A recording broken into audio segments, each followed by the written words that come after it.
Sveiki visi gimę po jaučio ženklu. Pasižiūrėkime, kas laukia jūsų ateinančią savaitę, tai yra nuo balandžio 14 iki 20 dienos. Perspektyvos savaitės, ko vengti ir patarimas jums.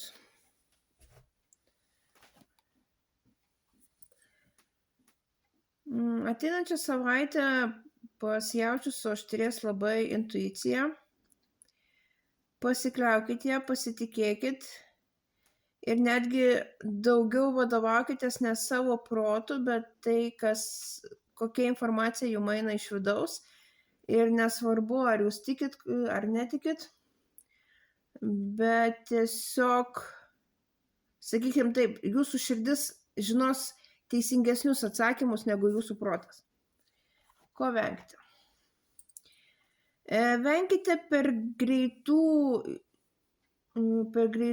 sprendimų, vėjavaikiškumo, per didelio entuziazmo ir per didelio užsidegimo veikti. Ir patarimas jums. Nebijokite šią savaitę pastovėti už save, nebijokite veltis į konfliktus. Tiesiog šią savaitę tik per konfliktus rasit teisybę. Tuo pačiu tie jaučiai, kurie užsiema sportu, panašu, kad šią savaitę gali dalyvauti varžybose.